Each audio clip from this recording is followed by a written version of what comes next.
अस्सलाम वालेकुम। आज हम स्टार्ट कर रहे हैं फिज़िक्स से। What is physics? Physics is the branch of science that deals with matter, energy, and the interaction between them. What is matter? Matter is something which occupies space and have mass. Matter कोई सी भी चीज़ जो कि जगह घेरे इस universe में और जिसका थोड़ा सा वज़न हो, ये बोर्ड है, ये मार्कर है, कोई सा भी स्मॉलेस्ट पार्टिकल इवन, सब मैटर है। और एनर्जी क्या है? एनर्जी हर किस्म की energy, light energy, sound energy, heat energy, हर किस्म की एनर्जी। मैटर और एनर्जी, इन दोनों की स्टडी को हम फिज़िक्स कहते हैं। फिज़िक्स में हम इन दोनों को डिटेल में पढ़ते हैं और इन दोनों की इंटरेक्शन। मैटर और एनर्जी जब एक दूसरे से इंटरैक्ट करते हैं देन व्हाट हैपेंस, ये सब हम फिज़िक्स में पढ़ते हैं। अच्छा, फिज़िक्स की कुछ ब्रांचेस हैं जो मैं आपको एक बार एक्सप्लेन करूँगी। Number 1 is mechanics. Mechanics is the branch of physics that deals with the motion of particles और बॉडीज़। अब पार्टिकल्स किसी भी किस्म के हो सकते हैं, एटम हो सकता है, सॉलिड, लिक्विड, गैस, किसी भी किस्म के पार्टिकल्स या बॉडीज़ या कार हो गई, किसी कोई भी पार्टिकल या बॉडी, उसके मोशन को कि किस तरह वो मूव कर रहा है, वो हम मैकेनिक्स में पढ़ते हैं। अच्छा, number 2 is dynamics. Dynamics is the branch of physics that deals with the description of motion with the external force on it. देखें, इसमें भी हमने मोशन पढ़ा। इसमें हम पढ़ते हैं कि एक पार्टिकल या जो एक बॉडी होती है उसका मोशन हम मैकेनिक्स में पढ़ते हैं, लेकिन हम डायनामिक्स में पढ़ते हैं वो जो मोशन है वो किस किस्म का मोशन है, उस मोशन की डिस्क्रिप्शन पढ़ते हैं। लीनियर मोशन है, सर्कुलर मोशन है, किस किस्म का मोशन है। अच्छा, जो थर्ड ब्रांच है फिजिक्स की, काइनेमैटिक्स, इसमें भी हम डिस्क्रिप्शन ऑफ मोशन पढ़ते हैं पार्टिकल्स या बॉडीज़ की। तो डायनामिक्स और काइनेमेटिक्स में फ़र्क क्या है? डायनामिक्स में हम जब हम डिस्क्रिप्शन पढ़ते हैं मोशन की, तो हम उसमें हम with reference to external force, कि एक बॉडी मूव कर रही है, उस पर एक्सटर्नल फोर्स लग रही है तो वो मूव कर रही है, ठीक है ना। With reference to that external force अगर हम उस मोशन की डिस्क्रिप्शन पढ़ रहे हैं तो वो डायनामिक्स है। और without external force, without reference to that external force, जो मोशन की डिस्क्रिप्शन है हम वो पढ़ रहे हैं तो वो काइनेमेटिक्स में है। ये डिफरेंस है डायनामिक्स और काइनेमेटिक्स में। अब हम फोर्थ ब्रांच में आते हैं, इलेक्ट्रॉनिक्स।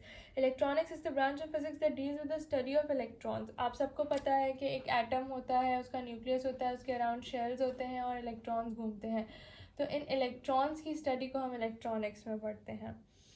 फिर हम आते हैं फिफ्थ ब्रांच पे, कैलोरीमेट्री। कैलोरीमेट्री हीट को कहते हैं, study of heat, heat energy के हीट की हम मेजरमेंट, इवन हीट की जो मेजरमेंट होती है उसका जो इंस्ट्रूमेंट होता है उसको भी हम कैलोरीमीटर बोलते हैं। तो उस हीट की मेजरमेंट की स्टडी को एक्चुअली कैलोरीमेट्री कहते हैं।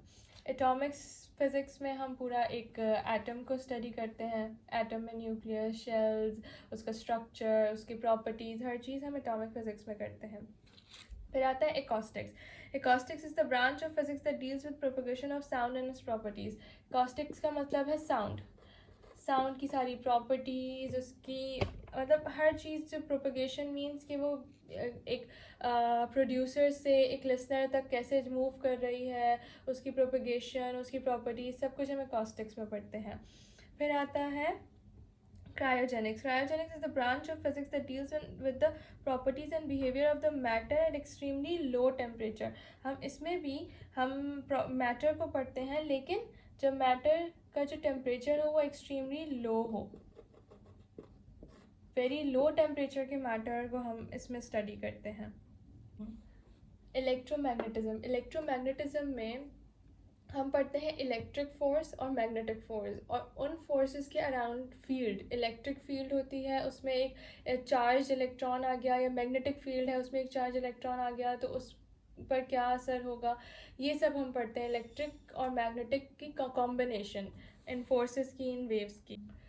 फ्लूइड डायनामिक्स में हम प्रॉपर्टीज़ और बिहेवियर पढ़ते हैं मूविंग फ्लूइड्स की, मतलब वाटर हो गया या विस्कस लिक्विड्स हो गए, उन सब की जो प्रॉपर्टीज़ हैं, ये बिहेवियर है कि कोई ज़्यादा विस्कस है तो उसकी सरफेस टेंशन क्या है, उसकी मूवमेंट कैसे होगी, स्लो होगी या ज़्यादा होगी।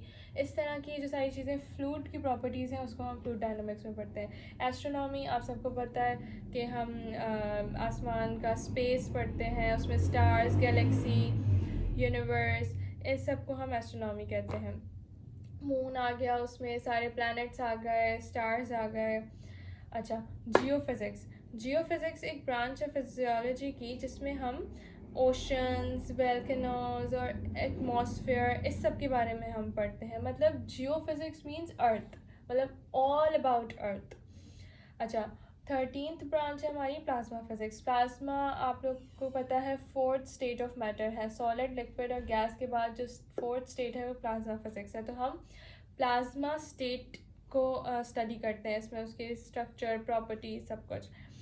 अच्छा, क्वांटम फिजिक्स। क्वांटम सब आप सबको पता है, आगे हम चैप्टर्स में ये बहुत ज़्यादा मैं एक्सप्लेन करूँगी कि एक जब लाइट एनर्जी आती है या किसी भी किस्म की एनर्जी आती है तो एनर्जी एक स्मॉल पैकेट्स में आती है, उन्हें एनर्जी पैकेट्स कहते हैं। उन पैकेट्स का नाम है क्वांटम, जो प्लैंक ने दिया था।